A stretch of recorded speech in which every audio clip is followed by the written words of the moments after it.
खरा दिन रे छोटू बड़ समस्त प्रिय आइसक्रीम समस्ते भल पाती खावाई किंतु दही आइसक्रीम थरे निश्चित भाव में बनातु छोट बड़र स्मृति मन पड़ज बेसी समय लगे बनवाई बहुत कम समय बनिक रेडी हो बनवार प्रोसेस बहुत सहज देखिए समस्ते पसंद करेंगे खायापी आउ हेल्दी उपाय आज आम बनवा वीडियो को फुल एंड पर्यंत देखिए आसतु रेसिपी स्टार्ट करवा।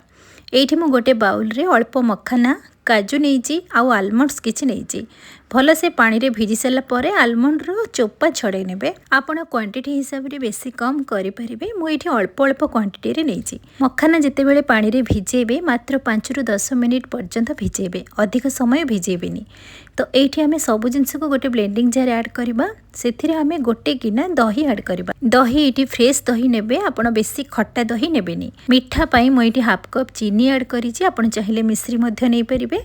एथिरे आम आउ टिके टेस्ट पाई मुझे कला गुजराती मंजी किसी ऐड करी ता सहित ये 2 चमच आम अमूल पाउडर ऐड करवा। आइसक्रीम टेस्ट बहुत बढ़िया आसो। अमूल ऐड कर सारापर मुझे हाफ कप क्षीर ऐड करी हाफ चम्मच भानिला एसेंस ऐड करी आपन जदि चाहिए ऐड करेंगे ना स्किप करेंगे किंतु ऐड करंतु बहुत बढ़िया बास्ना आसो मार्केट भली आइसक्रीम टेस्ट आसो। ये आम सब जिनस को भल से ब्लेंड कर आनिबा। ये देखो केते क्रीमी क्रीमी टेक्सचर आसीगला जेहेतु आम मखाना काजू आलमंड्स ऐड करी तार क्रीमी क्रीमी टेक्सचर आसी जाइए।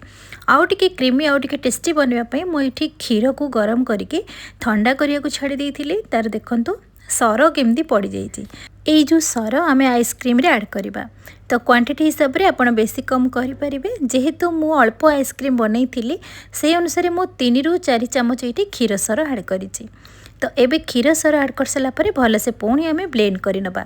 जदि आप क्षीर सर ऐड करेंगे ताहले आप क्रीम ये ऐड करेंगे किंबा घरे जदि किसी आइसक्रीम थी से आप 2-3 चमच ऐड करेंगे।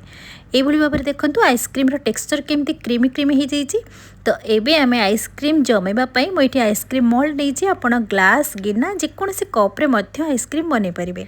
एबे आइसक्रीम मोल्ड रे आम दही जो आइसक्रीम बैटर बनई एबे सब जिनस को ये ऐड करवा। तो ये आमर बनीगला दही आइसक्रीम। आपण सब प्रकार आइसक्रीम तो खाइथिबे किंतु निश्चित भाव में ट्राए करंतु ए दही आइसक्रीम। खरा दिन रे दही आइसक्रीम तार टेस्ट अलग। दही बैटर ऐड कर सारा पर एथिरे आपण आइसक्रीम स्टिक मध्य लगे पारिबे। जदि एई भली भाव में आइसक्रीम मोल्ड अछि तो तार स्टिक भी आसुची आपण जदि सेमती भी लगे पारिबे नहेले घरे आमर खाइबा चम्मच एथिरे लगे पारिबे।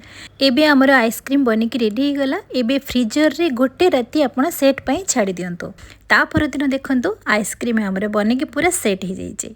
तो 5 मिनिट पर्यंत टिके छाड़ी देबे तापर आपण आइसक्रीम को डिमोल्ड करेंगे।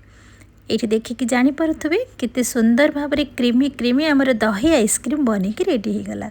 आपण दही को ये भाव में हेल्दी उपाय थरे निश्चित भाव में आइसक्रीम बनातु देखिए छोट पिला मागी मागिकी खाइबे। एथिरे जेहेतु मखाना आलमंड्स आउ काजू ऐड करिसेंती बहाना पिला किसी प्रोटीन भी मिलगला। खरा दिन में पिलांकर बहुत डिमांड थाए आइसक्रीम बाहर जिनस न देकी आपण घरे ये भाव में इजी बनईकी पिला मानक दियंतु। आगु रज आसुची रजरे मध्य ये भाव में आइसक्रीम बनातु। आज दही आइसक्रीम जदि आपण मानक पसंद आसीथिबो बिंदुरोसेई चैनल को सब्सक्राइब करेंगे लाइक शेयर कमेंट करेंगे फेसबुक पेज रे देखुथिले फॉलो करेंगे।